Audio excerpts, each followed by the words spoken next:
শুরু করছি রবীন্দ্রনাথ ঠাকুরের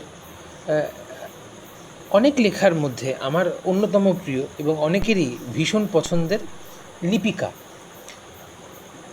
কোনো এপিসোডই খুব বেশি বড় হবে না, ছোট ছোট করে ওনার এক একটা গল্প যেটা আমাদেরকে অপূর্ব শিক্ষা দিয়ে যায়। রবীন্দ্রনাথ ঠাকুরের লেখা যদি কোনো বৈশিষ্ট্য আমাকে বলতে হয় তাহলে আমি বলবো it is didactic as well as entertaining, শিক্ষামূলক এবং চিত্ত বিনোদন উৎপাদনকারী। সুতরাং শুরু করা যাক। তার প্রথম গল্প, পায়ে চলার পথ। এই তো পায়ে চলার পথ এসেছে বনের মধ্য দিয়ে, মাঠের মধ্যে দিয়ে, নদীর ধারে, খেয়া ঘাটের পাশে বট গাছতলায়। তারপরে ওপারের ভাঙা ঘাট থেকে বেঁকে চলে গেছে গ্রামের মধ্যে।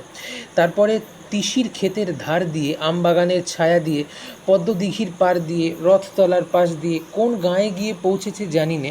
এই পথে কত মানুষ, কেউ বা আমার পাশ দিয়ে চলে গেছে, কেউ বা সঙ্গ নিয়েছে, কাউকে বা দূর থেকে দেখা গেল, কারো বা ঘোমটা আছে, কারো বা নেই, কেউ বা জল ভরতে চলেছে, কেউ বা জল নিয়ে ফিরে এলো। এমন দিন গিয়েছে অন্ধকার হয়ে আসে। একদিন এই পথকে মনে হয়েছিল আমারই পথ, একান্তই আমার। এখন দেখছি কেবল একটি বার মাত্র এই পথ দিয়ে চলবার হুকুম নিয়ে এসেছি, আর নয়। নেবুতলা উজিয়ে সেই পুকুর পাড়, দ্বাদশ দেউলের ঘাট, নদীর চর, গোয়াল বাড়ি, ধানের গোলা পেরিয়ে সেই চেনা চাউনি, চেনা কথা, চেনা মুখের মহলে আর একটিবারও ফিরে গিয়ে বলা হবে না এই যে এ পথ যে চলার পথ, ফেরার পথ নয়।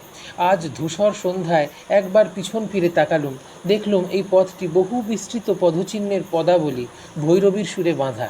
যতকাল যত পথিক চলে গেছে তাদের জীবনের সমস্ত কথাকেই এই পথ আপনার একটিমাত্র ধূলিরেখায় সংক্ষিপ্ত করে এঁকেছে। সেই একটি রেখা চলেছে সূর্যোদয়ের দিক থেকে সূর্যাস্তের দিকে, এক সোনার সিংহদ্বার থেকে আরেক সোনার সিংহদ্বারে। ওগো পায়ে চলার পথ অনেক কালের অনেক কথাকে তোমার এই ধূলি বন্ধনে বেঁধে নীরব করে রেখো না। আমি তোমার ধুলোয় কান পেতে আছি, আমাকে কানে কানে বলো। পথ নিশীথের কালো পর্দার দিকে তর্জনী বাড়িয়ে ঝুপ করে থাকে। ওগো পায়ে চলার পথ, এত পথিকের এত ভাবনা, এত ইচ্ছা, সেসব গেল কোথায়? বোবা পথ কথা কয় না, কেবল সূর্যোদয়ের দিক থেকে সূর্যাস্তের দিক পর্যন্ত ইশারা মেলে রাখে। ওগো পায়ে চলার পথ, তোমার বুকের উপর যে সমস্ত চরণপাত একদিন পুষ্পবৃষ্টির মতো পড়েছিল, আজ তারা কি কোথাও নেই? পথ কি নিজের শেষকে জানে, যেখানে সমস্ত লুপ্ত ফুল আর স্তব্ধ গান পৌঁছলো, যেখানে তারার আলোয় অনির্বাণ বেদনার দেয়ালি উৎসব হচ্ছে?